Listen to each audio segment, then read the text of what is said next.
Hi friends, నేను మీ అంజని. మీరు చూస్తున్నది SRK horror stories. For best realistic horror and thrilling experience కోసం తప్పకుండా హెడ్సెట్ అయితే పెట్టుకోండి. అండ్ మీ హారర్ స్టోరీస్ నాతో షేర్ చేసుకోవాలి, మన ఛానల్లో వినాలి అనుకుంటే నేను ఇన్స్టాగ్రామ్ లింక్ని డిస్క్రిప్షన్లోనైతే ఇస్తున్నాను. అక్కడికి వచ్చి మీ స్టోరీస్ని నాతోని వాయిస్ మెసేజ్ రూపంగానైనా లేదంటే మెసేజ్ రూపంగానైనా నాతోనైతే షేర్ చేయవచ్చు. మరి వీడియోలోకి వెళ్ళబోయే ముందు లాస్ట్ వీడియోకి మన ఛానల్కి వచ్చి కామెంట్ పెట్టిన ప్రతి ఒక్కరి పేర్లునైతే నేను చదవబోతున్నాను.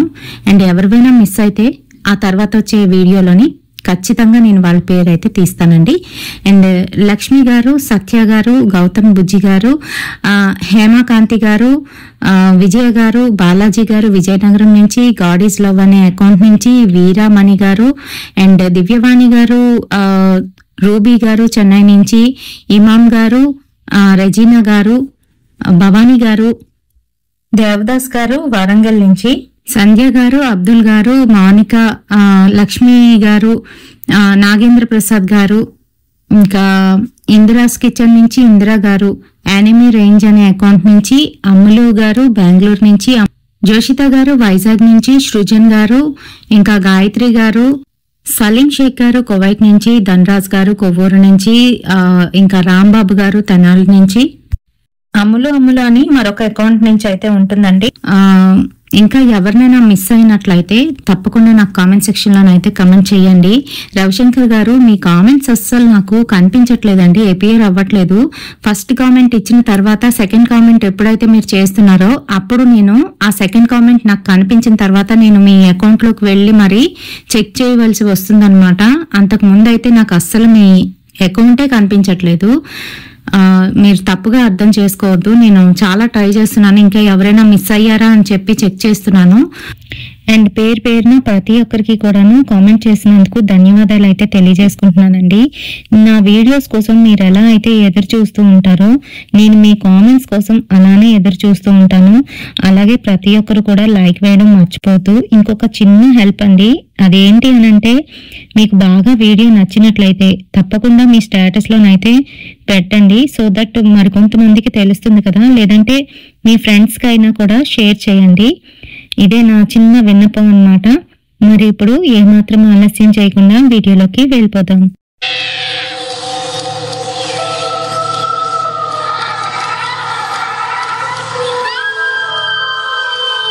మరి ఈ స్టోరీని మనకి 24 years అమ్మాయి నాతోనైతే షేర్ చేసుకున్నారు. సో దానివల్ల తన డీటెయిల్స్ అన్నీ కూడాను ఇవ్వడం అయితే కుదరదు. అయితే తను ఏంటంటే తనకు జరిగినట్టుగా ఎవరికి జరగకూడదని, ఎక్కడికైనా వెళ్తే చాలా కేర్ఫుల్గా ఉండాలి అని చెప్పడం కోసం ఈ వీడియోని మనతోనైతే షేర్ చేశారు.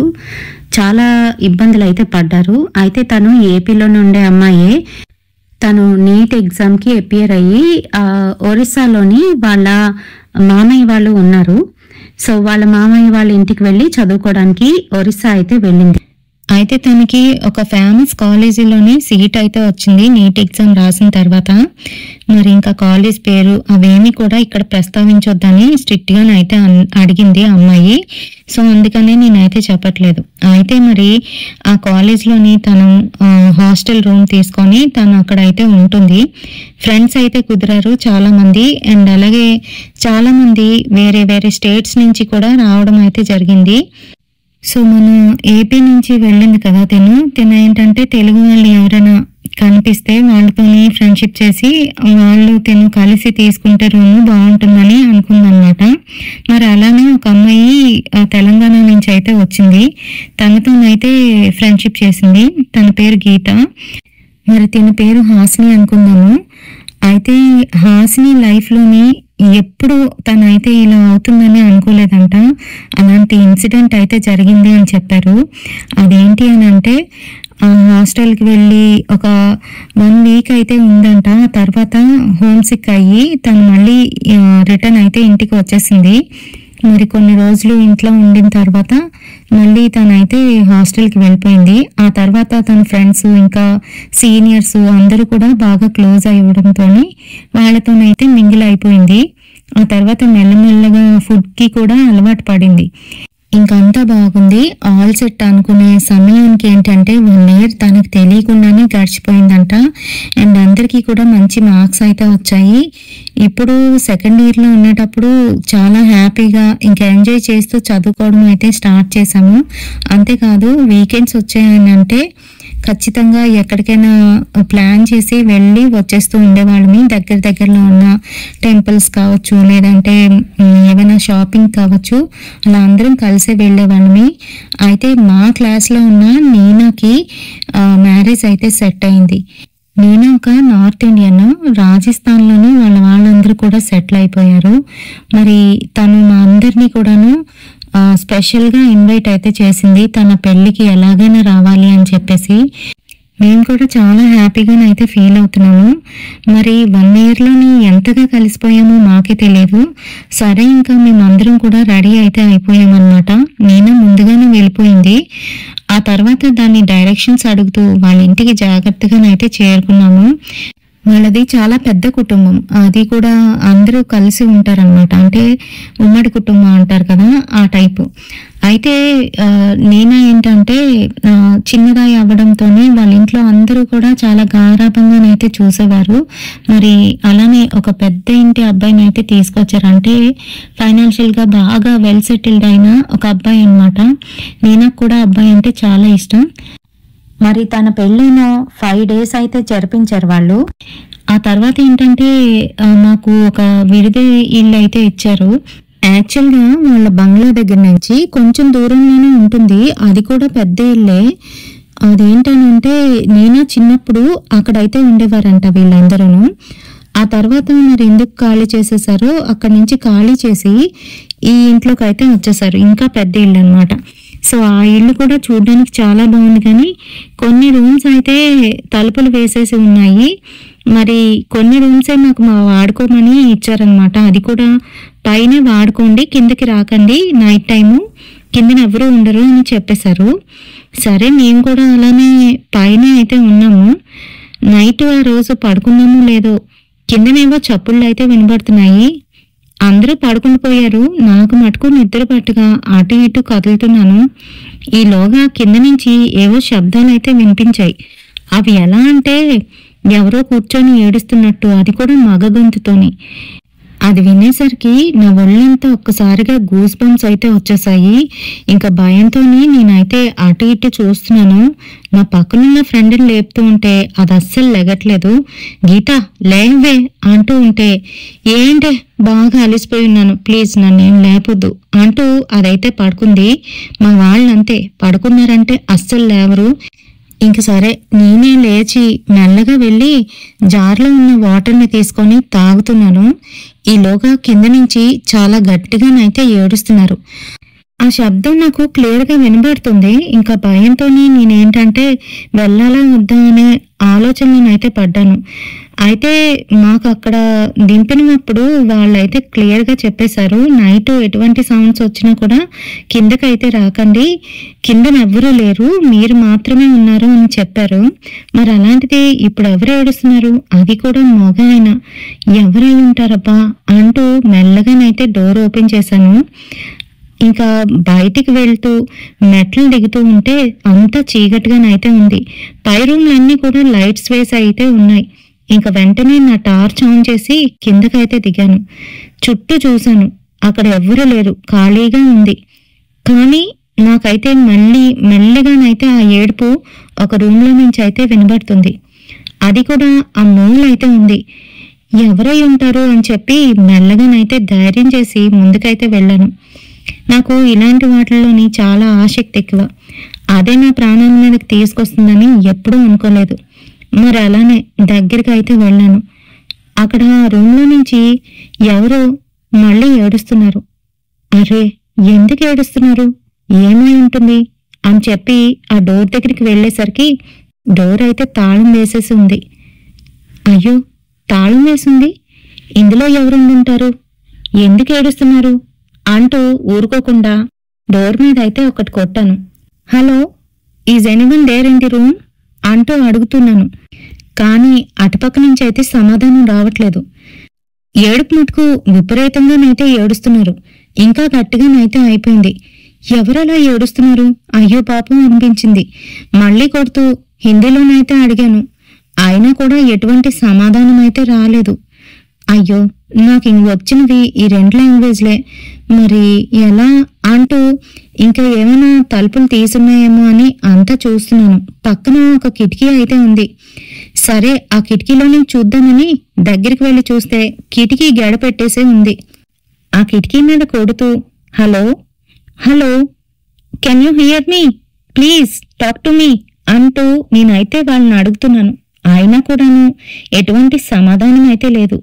ఇంక సరే, ఏదైతే అదయింది, నాకెందుకు వచ్చింది ఈ రాత్రి సమయంలో అంటూ నేనైతే వెళ్ళిపోబోతూ ఉంటే కిటికీ డోరు దానంతటదే మెల్లగా ఓపెన్ అయింది. నేను వెనక్కి తిరిగి చూసేసరికి చల్లటి గాలి నా మొహం నచ్చి తాగుతుంది. అంతే, సరే ఎవరో ఓపెన్ చేశారు అని చెప్పి మళ్ళీ టార్చ్ ఆన్ చేసి కిటికీ దగ్గరికి వెళ్ళి చూసేసరికి అక్కడంతా చీకటిగానైతే ఉంది. ఎవరు లేరు, కానీ ఏదో ఒక చల్లటి గాలి నన్ను వచ్చి తాకుతుంది. నేను అలానే చూస్తూ ఎవరున్నారు, ఇప్పటి వరకు ఏడ్చింది ఈ రూమ్లోనే కదా అంటూ మళ్ళీ కిటికీ బార్ను ఓపెన్ చేసి మొత్తం అంతా రూమ్ చెక్ చేస్తున్నాను. ఈలోగా నా వెనక నుంచి వచ్చి ఒక చెయ్యి అయితే పడింది. గట్టిగానైతే అరిచేసా. ఎవరో కాదు, గీత. ఎందుకే అంత గట్టిగా అరుస్తున్నావు, అసలు ఇక్కడికి ఎందుకు వచ్చావు అని అడుగుతుంది. అదా, అది ఏం లేదు, ఎవరో ఏడ్చినట్టుగా అనిపిస్తాను వచ్చానే అని చెప్తుంది. నీకేనా పిచ్చా? వద్దా అని చెప్పారు కదా వాళ్ళు, కిందన ఎవరు ఉండరు అని. అయినా ఈ టైంలో ఇక్కడికి ఎందుకు వచ్చావు, పద పద పైకి వెళ్ళిపోదాం అని అంటుంది. సరేనని నేను గీత పైకి అయితే వెళ్తున్నాం. గీత నాకన్నా ముందు అడుగులు వేసుకొని స్టెప్స్ అయితే ఎక్కేసింది. నేను వెనక నుంచి మెల్లగా ఆ కిటికీ వైపే చూసుకుంటూ ఆ రూమ్ని చూస్తూ పైకి ఎక్కితే ఎక్కుతున్నాను. ఈలోగా ఎక్కళ్ళు అయితే వస్తున్నాయి. నా వెనక నుంచి ఎవరో నా చేయి పట్టుకున్నట్టుగా అనిపించింది. తుళ్ళిపడి మళ్ళీ గట్టిగానైతే అరిచాను. వెనక్కి తిరిగి చూస్తే ఎవ్వరూ లేరు. గీతేమో, ఏమైందే నీకు, రాత్రప్పుడు అందరినీ భయపెడతావా ఏంటి, పద పద తొందరగా పద అంటూ నన్నైతే తీసుకువెళ్ళిపోయింది. మరి రూమ్లోకి వెళ్ళిన తర్వాత నాకు కూడా బాగా నిద్ర పడుతుంది. సరే పడుకుందాంలే అని చెప్పి నేను కూడా పడుకున్నాను. కళ్ళు మూసానో లేదో ఆ కిటికీలో నుంచి నేను చూస్తున్న దృశ్యం నాకే కనబడుతుంది. కిటికీ లోపల నుంచి ఎవరో ఒక అబ్బాయి నన్నే చూస్తూ దగ్గరగా అయితే వచ్చినట్టుగా అనిపించింది. వెంటనే తుల్లిపడి లేచి కూర్చున్నాను. చుట్టూ అంతా చూస్తే వీళ్ళందరూ గురకలు పెట్టి మరీ పడుకున్నారు. నాకైతే చిరాకు వచ్చేసింది. బాగా చిరాగ్గానైతే అనిపిస్తుంది. అసలు పడుకోలేకపోతున్నాను. సరే పిల్లో తీసుకొని కిందనైతే వేసుకున్నాను. కిందనైనా పడుకుందామని. కిందనంతా చాలా చల్లగానైతే ఉంది. అక్కడున్న ఒక బ్లాంకెట్ తీసి కిందన వేసుకొని అక్కడే పడుకొని పైకి అయితే చూస్తున్నాను. అక్కడ ఒక జూమరు. అది చూస్తూ అలానే కళ్ళు మూసుకున్నాను. అంతే, నా గుండెల మీదకొచ్చి ఎవరో కూర్చున్నట్టుగానైతే అనిపించింది. చాలా బరువుగానైతే అనిపిస్తుంది. నా శ్వాస కూడా ఆడట్లేదు. నేనింకా ఊపిరి పీల్చుకోలేక గట్టిగానైతే నోటితోని ఊపిరి పీలుస్తున్నాను. అయినా కూడాను కళ్ళు ఇప్పలేకపోతున్నాను, కదలలేకపోతున్నాను. నా బాడీ అంతా కూడాను టైట్ గానైతే అయిపోయింది. నేనెంత ప్రయత్నిస్తుంటే ఇంకా అంత టైట్ గానైతే అవుతుంది. ఇంకా నేనేమీ చేయలేక అలానే ఉండిపోయాను. ఒక క్షణంలోని నా ఒళ్ళంతా చాట్లు పట్టేసి నేనేమైపోతున్నానో నాకే తెలియలేదు. అంతే, కొంతసేపు అయింది. ఈలోగా పైనుంచి గీత అయితే పిలుస్తుంది. ఏయ్, కిందన పడుకున్నావేంటే, పైకిరా అంటూ తన చెయ్యి నా మీద పడేసరికి అంతా రిలీజ్ అయినట్టు ఒక్కసారిగాను నార్మల్ స్టేట్కి అయితే వచ్చేసాను. గట్టిగా ఊపిరి పీల్చుకొని ఆయాస పడిపోతున్నాను. నన్ను చూసిన గీత భయపడిపోతూ, ఏమైంది నీకు, ఎందుకలా గట్టిగా ఊపిరి పీలుస్తున్నావు అని అంటూ ఉంటే నాకే అర్థం కాలేదు. అసలు ఒక క్షణానికి ఏమైందో నాకే తెలియలేదు. ఏం లేదు అంటూ పైకైతే వచ్చి వాళ్ళ మధ్యలోనే ఎలవొక్కలాగా పడుకుని పోయాను. తెల్లవారింది. హల్దీ ఫంక్షన్ అయితే స్టార్ట్ అయింది. అందరం కూడాను చక్కగా ఎల్లో కలర్ డ్రెస్సెస్ అయితే గాగ్రాస్ తీసుకున్నాము. దానికి తగ్గ జ్యువెలరీ అంతా కూడా సెట్ చేసి పెట్టుకున్నాము. అందరూ లేచి రెడీ అవుతున్నారు, కానీ నేను మటుకు లేవలేకపోతున్నాను. చాలా నీరసంగా ఒళ్ళంతా నొప్పులుగానైతే అనిపిస్తుంది. ఇంకా అలానే బెడ్ మీద కదులుతూ ఉన్నాను. వీళ్ళందరూ లేచి ఒకరొకరుగా ఫ్రెష్ అప్ అయ్యి హల్దీ ఫంక్షన్కి అయితే వెళ్ళిపోతున్నారు. ఇంకా ఆ రూమ్లోనే నేను, గీత, మరొక అమ్మాయి అయితే ఉన్నాము. ఇంకా గీత ఫ్రెష్ అప్ అయ్యి నన్నైతే లేపుతుంది. ఎంతసేపు ఇంకా అలా పడుకుని ఉంటావా? హల్దీ ఫంక్షన్కి అటెండ్ అవ్వా అని అంటుంది. వస్తాను, నాకు కొంచెం నీరసంగా ఉంది, రాత్రి అంతా పడుకోలేదు కదా అంటూ మెల్లగానైతే చెప్పా. నా దగ్గరకు వచ్చి ఏమైంది నీకు అంత నీరసంగా మాట్లాడుతున్నావు అంటూ నా దగ్గరికి అయితే వచ్చి కూర్చుంది. ఏం లేదు గీత, మీరు వెళ్ళండి, నేను ఒక హాఫ్ అన్ అవర్ తర్వాత వస్తాను అని చెప్తున్నాను. ఇదిగో ఈ రూమ్లో ఎవ్వరూ లేరు, అది కూడా రెడీ అయ్యి బయలుదేరిపోతుంది. నువ్వు ఒక్కదాన్నే ఉండగలవా? పైగా నైట్ అంతా కూడా సరిగ్గా పడుకోలేదు, కిందనేదో చప్పుళ్ళు వస్తున్నాయని చెప్పావు. ఉంటావా? ఓకేనా అని అడుగుతుంది. ఓకే పర్వాలేదు, మీరు వెళ్ళగానే గడి పెట్టుకుంటానులే అని చెప్తుంది. అలా ఏం వద్దు బాబు, నేను నీతో పాటు ఉంటాను, నువ్వు రెడీ అయిన తర్వాతే నేను స్టార్ట్ అవుతాను, ఇద్దరం కలిసి వెళ్దాం అని నా కోసం అయితే అది ఉండిపోయింది. ఇంక లేని ఓపికను నేను తెచ్చుకొని ఎలాగోకలా ఫ్రెష్ అప్ అయ్యి దాంతోనైతే బయలుదేరాను. వెళ్తున్నాను గాని నాకేంటో అనీజీగానైతే అనిపిస్తుంది. కడుపులోని తిన్నది అరగనట్టుగానైతే ఉంది. వామిటింగ్ సెన్సేషన్ చాలా ఎక్కువగా ఉండడంతో నేను దాంతోనైతే చెప్పాను, నాకేంటి అసలు బాగాలేదే, కడుపులో తిప్పుతుంది, వామిటింగ్ సెన్సేషన్ అని చెప్తూ ఉంటే, అయ్యో అవునా, సరేలే ఇది అయిపోతుంది కానీ మన ఇద్దరం ఎలాగా పార్టిసిపేట్ చేశాం కదా, వెళ్ళిపోదాం పదా అంటూ రూమ్కి అయితే తిరిగి వచ్చేస్తున్నాం ఇద్దరమిని. ఆ సమయంలోని నాకైతే కళ్ళు తిరిగిపోతున్నాయి. దాని మీద ఇలా పడిపోతూ ఉంటే పాపం అది నన్ను గట్టిగా పట్టుకొని రూమ్ వరకు తీసుకొచ్చేసింది. పెద్ద వాంతి అయితే అయిపోయింది. ఇంకా అదైతే భయపడిపోయి, ఏమే డాక్టర్ దగ్గరికి వెళ్దామా అని అడుగుతుంది.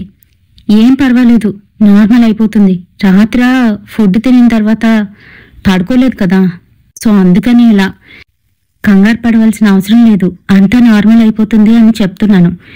ఇంకా నేను అలా ఎప్పుడు పడుకున్నానో నాకే తెలీదు.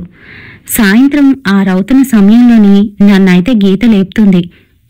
లెగవే, ఇంకా ఎంతసేపు అంటూ. అది లేపుతుంది కానీ నాకైతే ఎక్కడో నేను నూతిలో ఉంటే అది పిలుస్తున్నట్టుగా, అది నన్ను పైకి రమ్మంటున్నట్టుగానైతే వినబడుతుంది. అంటే సిచ్యువేషన్ నాది అలా అయితే ఉంది. ఇంకా తన దగ్గరకు వచ్చి నా చేయి పట్టుకునేసరికి నా ఒళ్ళంతా కాలిపోతుంది. వెంటనే ఇంకా అది బాబోయ్ దీనికి బాలేదు అంటూ డాక్టర్ దగ్గరికి తీసుకువెళ్ళాలి అని నేనా వాళ్ళకి చెప్తే మళ్ళీ వాళ్ళు డిస్టర్బ్ అవుతారా అని తనకైతే చెప్పలేదు. మరి కొంతమంది ఫ్రెండ్స్ అయితే లేదే దానికి చెప్దాం, వాళ్ళు ఎలాగా బాగా సౌండ్ పార్టీస్ కదా, ఇంటికే డాక్టర్ వస్తాడు అని అంటున్నారు. ఊరుకోండే, పాపం వాళ్ళ బిజీలో వాళ్ళు ఏదో ఉన్నారు, మనమెందుకు వాళ్ళని డిస్టర్బ్ చేయడం, మేమిద్దరం వెళ్ళి వచ్చేస్తాంలే అంటూ వెంటనే క్యాబ్ అయితే బుక్ చేసేసింది. దగ్గరలో ఉన్న హాస్పిటల్కి అయితే నన్ను తీసుకువెళ్ళింది. నాకు చాలా సివియర్గాను ఫీవర్ అయితే వచ్చేసింది. మరి డాక్టర్ గారు నన్ను చెక్ చేసి చూసినప్పుడు నాకు 104 ఫీవర్ అయితే ఉంది. చాలా నీరసంగా అసలు లేవలేని స్థితిలోనైతే ఉన్నాను. ఇంకా నా స్థితి చూసిన డాక్టర్ గారు డ్రిప్ ఎక్కిస్తే బాగుంటుంది, అలాగే నేను కొన్ని మెడిసిన్స్ ఇస్తాను అవి వాడండి అని చెప్తూ కొన్ని మెడిసిన్స్ ప్రిస్క్రైబ్ చేసి వాటిని తీసుకురమ్మంటే గీత అయితే వాటిని తీసుకురావడానికి అయితే వెళ్ళింది. అండ్ నన్ను జాయిన్ చేసుకొని ఒక చిన్న వార్డులోనైతే ఉంచారు. అక్కడ జనరల్గా అందరు పేషెంట్స్ ఉంటారు కదా, అలాంటి వార్డులోనే నేను సింగిల్గా నా బెడ్ మీద అయితే పడుకొని ఉన్నాను. నా చేతికి డ్రిప్ ఎక్కుతూ ఉంది. అప్పటికే సెమీ కాన్షియస్గా ఉన్న నేను అలానే బెడ్ మీద ఉన్న సమయంలోనే ఎవరో ఒక అబ్బాయి నా పక్కన అయితే వచ్చి కూర్చున్నాడు. అంతేకాదు నా చేతిని పట్టుకొని తడుముతూ దగ్గరికి అయితే వచ్చాడు. తను నా ఒంటిని తడుముతుంటే నాకు చిరాగ్గా అనిపిస్తుంది. ఎవడు వీడు, ఏంటి ఇంత చండాలంగా చేస్తున్నాడు అంటూ నేను లెగుద్దామని చూస్తున్నాను గాని మళ్ళీ నేను కదలలేకపోతున్నాను. నా ఒళ్ళంతా బరువుగానైతే మారిపోయింది. తన చేతులు చల్లగా నాకు తాకుతూ ఉంటే నాకు చిరాకు కోపం అయితే వస్తుంది, కానీ నేను ప్రదర్శించలేకపోతున్నాను. ఏ మాత్రం కూడా కదలలేకపోతున్నాను. ఈలోగా అక్కడికి గీత అయితే వచ్చింది. కరెక్ట్గా ఆ అబ్బాయి ఎక్కడ కూర్చున్నాడో అక్కడే కూర్చుంది. వాడైతే మాయమైపోయాడు. అప్పుడు గాని నాకు అర్థం కాలేదు వాడి మనిషి కాదు అని. అంతే, గీత నా పక్కన కూర్చొని ఏం కాదే తగ్గిపోతుంది అని ఏవేవో కబుర్లు ఆడుతుంది గాని నేను ఒక్కదానికి కూడా సమాధానం చెప్పలేకపోతున్నాను. నా కళ్ళంట నీళ్ళైతే వచ్చేస్తున్నాయి. ఎందుకు ఏడుస్తావు, ఏం కాదులే, త్వరగా తగ్గిపోతుంది, రేపటికల్లా నార్మల్ అయిపోవచ్చు అని చెప్పారు. మీనా పెళ్లికి ఇంకా 3 days ఉంది, నువ్వేం కంగారు పడనక్కర్లేదు అని చెప్తుంది. అది అలా వాగుతుంది గాని నేను దేనికి సమాధానం ఇవ్వకుండా అలా ఆలోచిస్తున్నాను. అసలు ఆ అబ్బాయి ఎవరు, ఎందుకలా నాతో ప్రవర్తిస్తున్నాడు అని నేను మనసులోనైతే కుమిలిపోతున్నాను. ఇంకా అలానే కొంతసేపు అయితే అయ్యింది. ఈలోగా గీత నా దగ్గరకు వచ్చి హాస్పిటల్ వాళ్ళు ప్రొవైడ్ చేసిన ఫుడ్ని నాకు తినిపించడానికి అయితే ప్రయత్నిస్తుంది. నాకు అస్సలు సహించట్లేదు. అయినా కూడా కొంచెం తిను, టాబ్లెట్ వేసుకుంటే తగ్గిపోతేనే కదా మనం ఎంజాయ్ చేయగలం అని మాట్లాడుతూ నాకు మెల్లగానైతే తినిపించింది. ఫుడ్ కొద్దిగా తినేసరికి కాస్త కోలుకున్నట్టుగానైతే అనిపించింది. ఆ తర్వాత టాబ్లెట్లు వేసుకోగానే నాకు పూర్తిగాను స్పృహ అయితే వచ్చేసింది. నార్మల్గానైతే ఉన్నాను. ఒళ్ళంతా చెమటలు పట్టేసి ఒంట్లో ఉన్న ఫీవరు ఒక్కసారిగా ఎగిరిపోయింది. నాకు ఇప్పుడు చాలా తేలిగ్గానైతే ఉంది. అసలు ఏమైంది నీకు? నిన్న నైట్ నుంచి కూడా ఇలానే ఉన్నావు, అసలు ఏం జరుగుతుంది అని గీత అయితే అడుగుతుంది. కానీ నాకు చెప్పడానికి కూడా సిగ్గు వేస్తుంది. ఎవరో ఇలా వచ్చి నా మీద చేతులు వేస్తున్నాడు, నా మీదకి ఎక్కి కూర్చున్నాడు అని చెప్పలేను కదా. అందుకనే కామ్గా ఉన్నాను. ఏం లేదే, నాకు అక్కడ బాలేదు, ఆ వాతావరణం నచ్చలేదు అంతే అని ఏదేదో సాకులైతే చెప్పాను. మొత్తానికి ఎలాగైతేనే మర్నాడు మార్నింగే డాక్టర్ గారిని అడిగి డిశ్చార్జ్ అయితే తీసుకున్నది.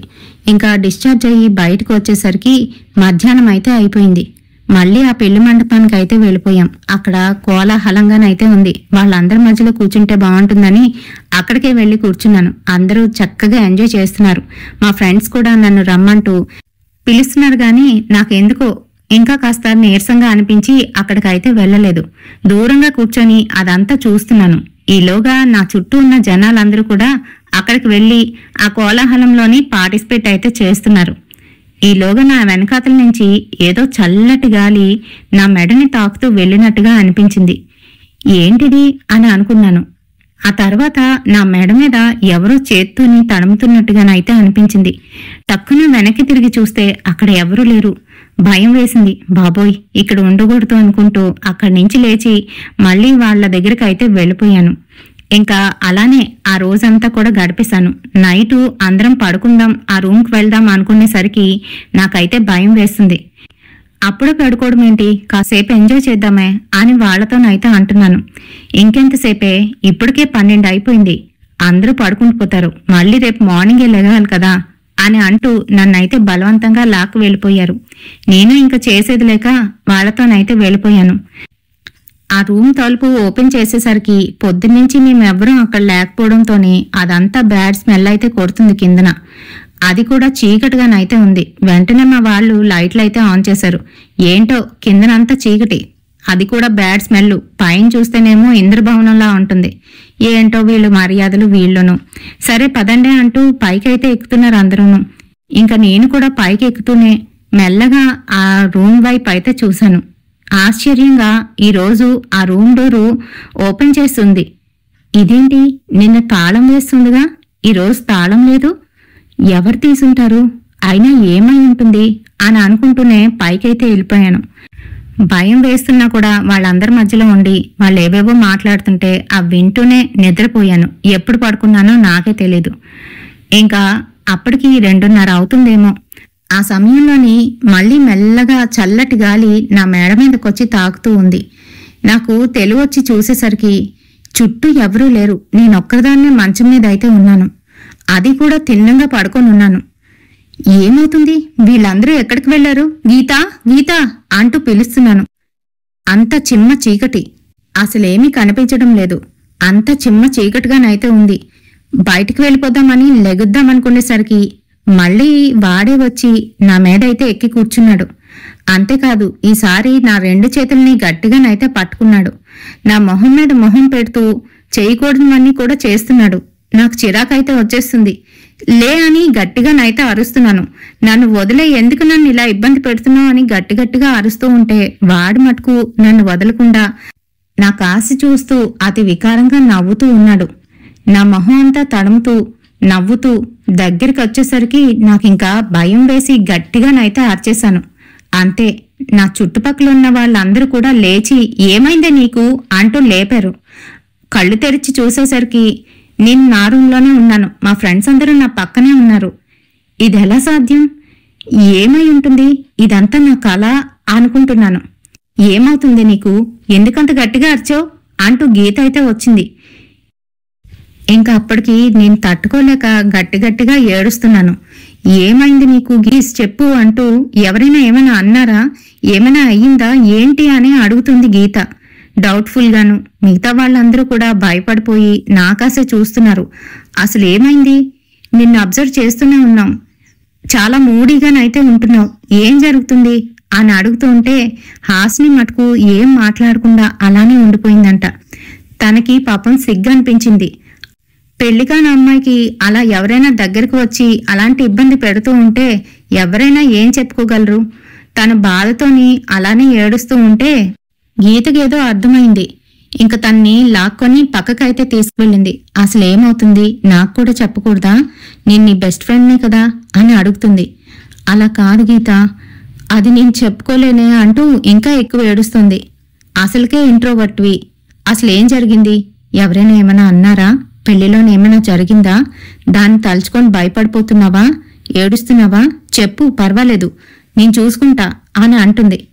అదేం కాదే, మొన్న నేను కిందకు వెళ్ళాను కదా అంటూ ఆ రోజు నుంచి ఈ రోజు వరకు జరిగిన విషయాలన్నీ కూడా చెప్పేసింది. అవునా, అలా జరిగిందా? సర్లే, ఎలాగో రేపు వెళ్ళిపోతున్నాం కదా, ఇంక ఇక్కడేం ఉండదులే, నీకేం కాదు, కంగారు పడుకు అని ధైర్యం అయితే చెప్పింది. నా పక్కనే వచ్చి పడుకో దాదా అంటూ తన దగ్గరికి అయితే తీసుకువెళ్ళింది. ఇంకా తన బ్యాగ్లో నుంచి అమ్మవారి సింధూరం తీసి, ఇదిగో ఇది మజ్జిగైర అమ్మవారి సింధూరం, పెట్టుకుందాంరా అంటూ తను కొంచెం పెట్టుకొని తినకు కూడా పెట్టింది. ఎందుకనంటే గీతకు కూడా భయమే అలాంటివంటే. ఎప్పుడైతే తిన అలా చెప్పిందో తను కూడా మనసులో భయపడుతుంది గాని బయటికి మటుకు ఏమీ చెప్పలేదు. మొత్తానికి ఎలాగైతేనే ఆ రోజు గడిచిపోయింది. మర్నాడు పెళ్లి. ఆ పెళ్లిలోని అందరూ కూడా బాగా ఎంజాయ్ చేశారు. ఉండాలి అనుకుంటే నెక్స్ట్ డే కూడా ఉండి వెళ్ళిపోవచ్చు గాని ఇంక పెళ్లి అవగానే వీళ్ళైతే వెళ్ళిపోదామని డిసైడ్ అయిపోయారు. ఎందుకనంటే వాళ్ళకి సెమిస్టర్ కూడా దగ్గరికి వస్తుంది. ఇంకా ఎగ్జామ్స్ కి చదువుకోవాలి, ప్రిపేర్ అవ్వాలి అని చెప్పి మరి ఆ రోజు నైటే వాళ్ళందరూ కూడాను ట్రైన్లో రిటర్న్ అయితే అయిపోతున్నారు. ఇంకా నైట్ టైం కదా జర్నీ, జాగ్రత్త అని నేనా అయితే అందరికీ చెప్తుంది. నువ్వు జాగ్రత్త, ఇంకా ఎన్ని రోజులుంటావు, సెమిస్టర్ దగ్గర పడుతుంది కదా, త్వరగా వచ్చే అని చెప్తున్నారు. లేదులే, ఎక్కువ రోజులేమి ఉండను, ఒక 3 days ఉండి ఇంకా మా హస్బెండ్తో చెప్పేసి వచ్చేస్తాను, తను చాలా మంచివాడు, పంపిస్తాడు అని చెప్తుంది నీనా. సరే, ఇంకా నైనాకి బాయ్ బాయ్ చెప్పేసి వీళ్ళందరూ ఆ రోజు నైటే ట్రైన్ అయితే ఎక్కేశారు. అది రాత్రి 1:30 అయితే అవుతుంది. అప్పటి వరకు తెగ అల్లరి చేసిన వాళ్ళందరూ కూడా పడుకొని ఉన్నారు. ట్రైన్ అంతా కామ్గానైతే ఉంది. సడన్ గా హాసినికి ఎందుకో తెలివి అయితే వచ్చింది. తను వాష్రూమ్కి వెళ్ళాలి. ఇంక లేచి చుట్టూ అంతా కూడా చూసింది. హాసిని పక్కనే ఉన్న గీతను లేపుదాం అనుకుంటే తను అప్పుడే హాయిగానైతే పడుకుంది. ఇంకెందుకు దాన్ని డిస్టర్బ్ చేయడం అని చెప్పేసి తనొక్కగాయే దిగి ఆ సింక్ దగ్గరికి అయితే వెళ్ళి ఫేస్ వాష్ చేసుకొని వాష్రూంలోకి వెళ్ళి గెడ పెట్టే సమయానికి గెడ దానంతట అదే పడిపోయింది. తను ఎంత ఓపెన్ చేద్దామన్నా ఓపెన్ అవ్వట్లేదు. వెనకాతల నుంచి ఎవరో వచ్చి తన్ని గట్టిగా హగ్ చేసుకున్నట్టుగానైతే అనిపిస్తుంది. తన భయంతోని గట్టిగా కేకలు వేస్తుంది గాని బయటికి ఏమాత్రం తన కేకలు వినిపించడం లేదు. తను ఎంత ప్రయత్నిస్తున్నా కూడా ఆ డోర్ కూడా రావటం లేదు. మళ్ళీ అదే సిచ్యువేషన్. తన్నెవరో తాకుతున్నట్టుగానైతే తను ఫీల్ అవుతుంది. చిరాకుతోని తనైతే ఏదో విధంగా బయటికి రావడానికి శతవిధాలా ప్రయత్నిస్తుంది. కానీ ఆ గెడమటుకు రావటం లేదు. ఏడుస్తుంది, గట్టిగా అరుస్తోంది. అంతేకాదు తన ఒంటి మీద తేళ్లు జర్రులు పాకుతున్న ఒక ఫీలింగ్ అయితే తనకు కలుగుతుంది. మరి తలుపును పట్టుకొని గట్టిగా బాదడం మొదలుపెట్టింది. ఈలోగా అటువక్క వచ్చిన ఒక పెద్ద ఆయన అది చూసి ఏమ్మా ఏమైంది అంటూ తలుపు మీద ఒక దెబ్బ అయితే వేశాడు. అంతే, నార్మల్గానే వచ్చేసింది తలుపు గెడ.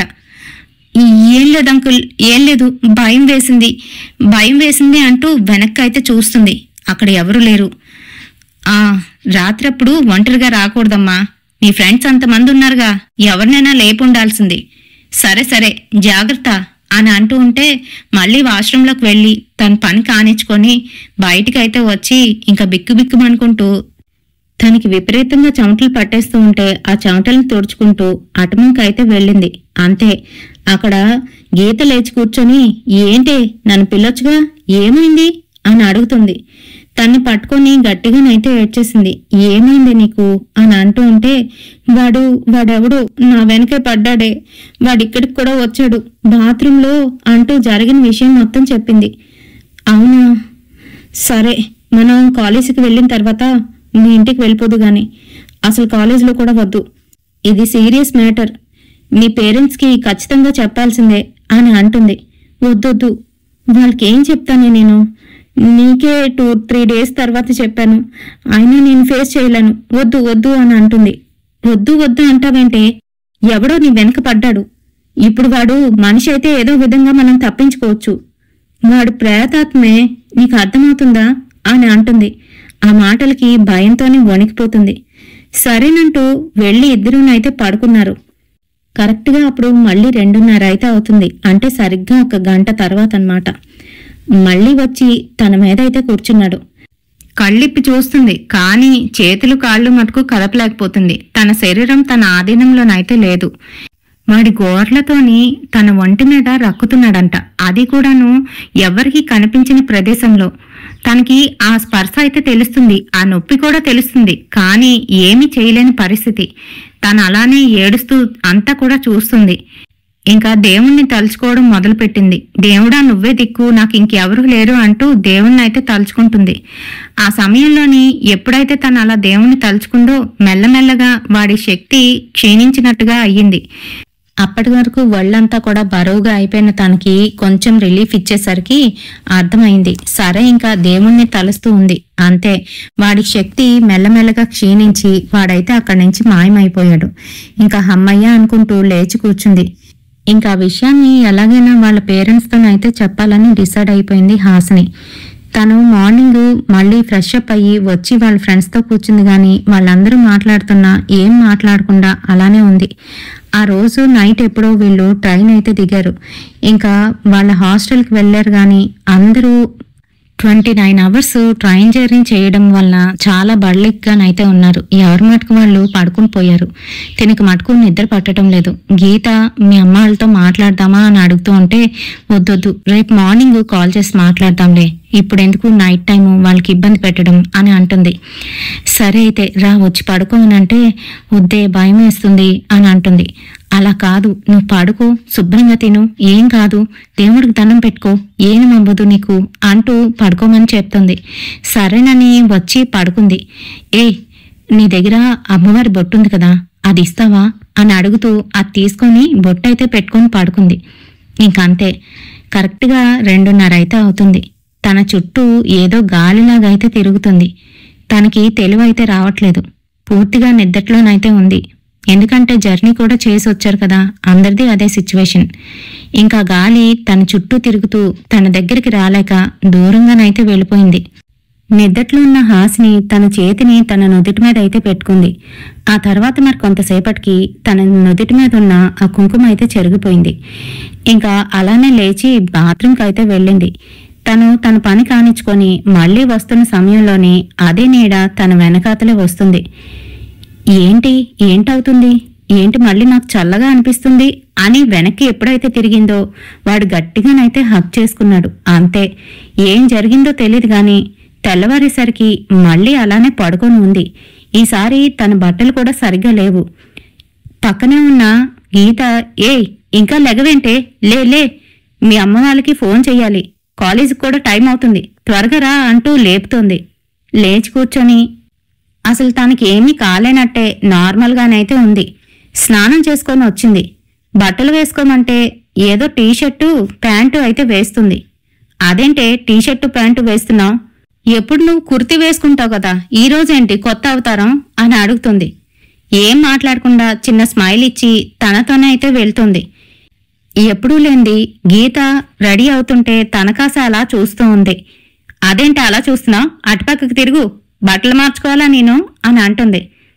నువ్వు మార్చుకో, చూస్తే ఏం తప్పేం, నువ్వు ఆడదానివే నేను ఆడదాన్నే కదా అని అంటుంది. ఆ మాటలకి గీతకేదో తేడాగా అనిపించింది.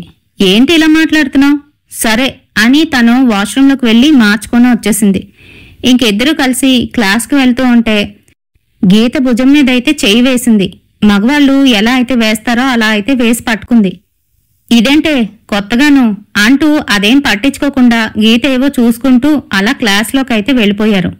క్లాస్లోని అందరూను సెమిస్టర్ గురించి ఇంకా వాళ్ళు టాపిక్స్ ఏంటంటే కవర్ చేయాలి అని డిస్కస్ చేసుకుంటూ ఉంటే తిని మటుకు అవేం పట్టించుకోకుండా అక్కడి నుంచి లేచి బయటకైతే వెళ్ళిపోబోతుంది.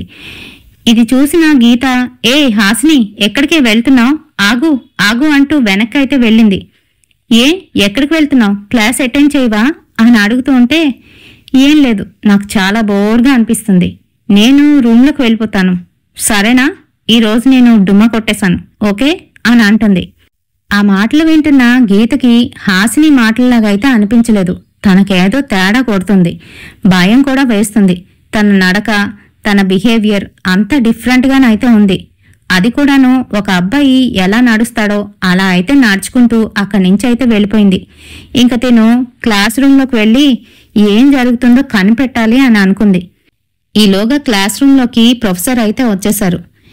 మరి అందరూ కూడా చదువులోనైతే పడిపోయారు గాని గీత మటుకు అక్కడ ఏం జరుగుతుంది, హాసిని ఒక్కరిదాయే వెళ్ళింది, ఏమవుతుందో ఏంటా అని భయపడుతుంది. హాసిని మటుకు క్లాస్ రూమ్లోకి వెళ్ళలేదు, అలా అని తన రూమ్లోకి కూడా వెళ్ళలేదు. బయటికి వెళ్ళి ఏవో కొనుక్కొని తెచ్చుకుంది. మరి రూమ్లోకి వెళ్ళి తలుపులన్నీ వేసుకొని తన రూమ్లో ఏదో చేస్తుంది. మరి సాయంత్రం అయ్యేసరికి వీళ్ళందరూ మళ్ళీ రిటర్న్ రూమ్కి వచ్చేసరికి రూమ్ అంతా పొగ, సిగరెట్ వాసన, బీభత్సంగా ఎవరో సిగరెట్ తాగుతున్నట్టు ఆ మూలైతే కనబడుతుంది. చీకటిగా ఉంది. లైట్ వేసి చూసేసరికి అక్కడ కూర్చొని గుప్పు గుప్పుమంటూ సిగరెట్ అయితే కాలుస్తుంది హాసిని. అది చూసిన గీతకి కళ్ళు అంటికిపోయాయి. తన రూమ్మేట్ ఇంకో అమ్మాయి అయితే అక్కడే నించొని నేను లోపలికి రాను బాబోయ్ అంటూ గట్టిగట్టిగా అరుస్తుంది. మిగతా రూమ్స్ లో ఉన్న వాళ్ళు కూడా వచ్చి అసలు ఏం జరుగుతుంది అని అంటే గీత జరిగింది మొత్తం చెప్పింది. దీనికి ఏదో పట్టేసింది అని కూడా చెప్పింది. వెంటనే తన దగ్గరికి వెళ్లి చేతిలో ఉన్న సిగరెట్ నైతే లాక్కొని పక్కకైతే ఇసిరేసింది గీత. ఎప్పుడైతే తను అలా ఇసిరేసిందో తన్ను ఒక్క దెబ్బ అయితే కొట్టింది హాసిని.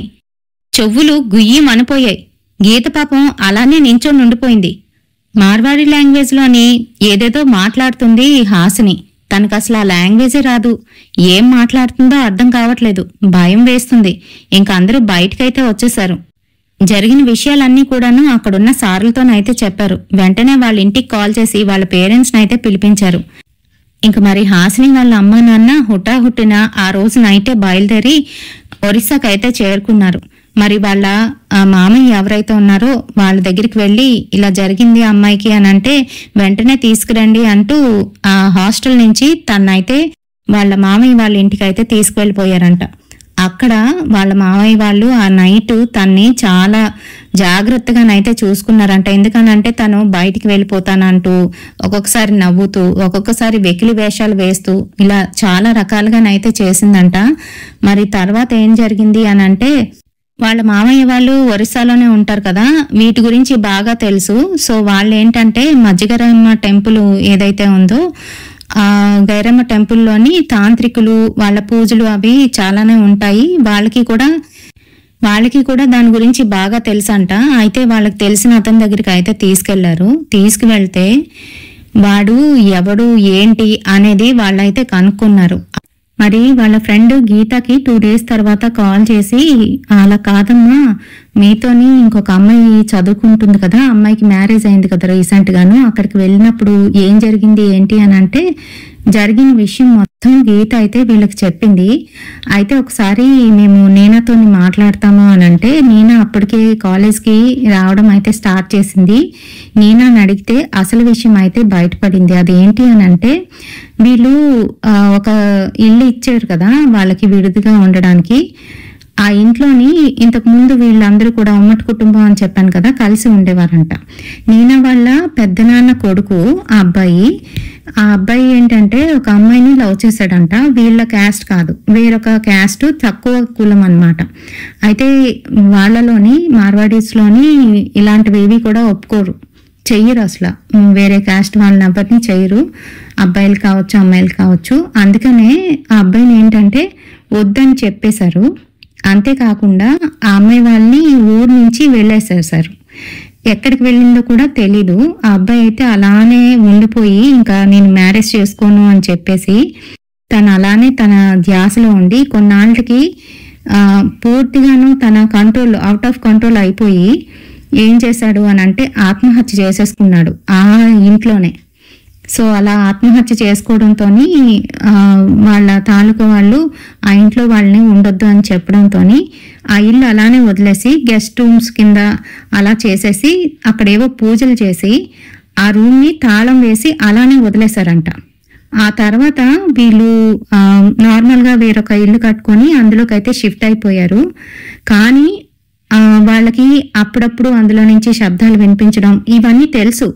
కాకపోతే విడిది పైన ఇచ్చారు కదా, కిందన ఎవరు వెళ్ళరు అనే నమ్మకంతో పైగా తాళం కూడా వేసేసి ఉంది కాబట్టి ఏమీ అవ్వదు అని అనుకున్నారు. కానీ తినేం చేసింది అని అంటే వెళ్ళి తలుపు కొట్టింది. అండ్ నెక్స్ట్ ఏంటంటే పక్కనున్న విండోని కూడా తట్టింది. సో ఎప్పుడైతే తను అలాగా ఆహ్వానించినట్టు చేసిందో తనైతే బయటికి వచ్చేసాడు. తన కోరికలన్నీ కూడాను తిన మీద తీర్చుకోవడానికి అయితే ప్రయత్నించాడు. అలాగే తన వంటిని కూడా కబ్జా చేసేసాడు. ఎప్పుడైతే తను సింధూరం చెరిగిపోయి తను బయటికి వెళ్లి లాన్కి వచ్చేటప్పుడు తను ఎప్పుడైతే హక్ చేశాడో అప్పుడే తన వంటిని పూర్తిగా స్వాధీనపరుచుకున్నాడు. అందుకని అప్పటి నుంచి తన బిహేవియర్ పూర్తిగా మారిపోయింది. తన లోకాలకి తీసుకువెళ్ళిపోవడానికి ప్రయత్నించాడు. కానీ లక్కీగా వాళ్ళ అమ్మ వాళ్ళకి తెలియడంతో వాళ్ళు వచ్చి మళ్ళీ ఈ పూజలు ఇవన్నీ కూడా చేయించి అమ్మవారి రక్ష అది కట్టారు. ఆ తర్వాత నుంచి ఎటువంటి చీడలు పీడలు అయితే రాలేదంట తన లైఫ్లోకి. కానీ చాలా సఫర్ అయ్యింది. తన ఒంటి మీద గీతలు స్టిల్ ఇప్పటికీ కూడాను అలానే ఉన్నాయంట. తను ఇంకా చదువుతుంది. సో తనైతే ఇది నేను చెప్పడానికి కూడా నాకు షైగా అనిపిస్తుంది అక్క, అందుకనే నా పేరు కానీ మిగతా డీటెయిల్స్ ఇవ్వకండి అని చెప్పేసి చెప్పింది. So thank you so much అండి. అయితే నేను చెప్పాలనుకున్నది ఒకటే, అదేంటి అని అంటే మనం ఇలా పెళ్ళిళ్ళకి లేదంటే ఫంక్షన్స్కి వెళ్ళేటప్పుడు మన పని చూసుకొని మనం వచ్చేయాలి. అంతేగాని ఏదో అవుతుంది అదేదో కనిపెడదాం అని మటుకు అనుకోకూడదు. ముఖ్యంగా ఆడపిల్లలు వెళ్ళేటప్పుడు గ్రూప్గా వెళ్ళి గ్రూప్గా రావడం అయితే నేర్చుకోండి. కొంతమంది సింగిల్గా వెళ్ళిపోతారు ధైర్యంగాను. కొన్ని చోట్ల ధైర్యం పనికొస్తుంది కానీ కొన్ని చోట్ల అస్సలు పనికిరాదు. సో ఇలాంటి పెళ్ళిళ్ళకి వాటికి వెళ్ళినప్పుడు ఇంకా కొంతమంది ఏంటంటే మనకి తెలియకుండానే చేసేస్తూ ఉంటాం ఆ పనులు. నెక్స్ట్ వీడియోలోని మంచి స్టోరీ ఉంది, అదైతే షేర్ చేస్తాను, అందులో చెప్తానే. సో ఈ స్టోరీ మీకు ఎలా అనిపించింది? నచ్చిందా? నచ్చితే తప్పకుండా ఒక లైక్ అయితే వేయండి. లెండి అనిపించిన స్టోరీ మొత్తం విన్న వాళ్ళందరికీ కూడాను చాలా చాలా థ్యాంక్స్ అండి. రేపటి సరికొత్త హర్రర్ ఇన్సిడెంట్ తోని మళ్ళీ మీ ముందుకైతే వచ్చేస్తాను. Until then bye.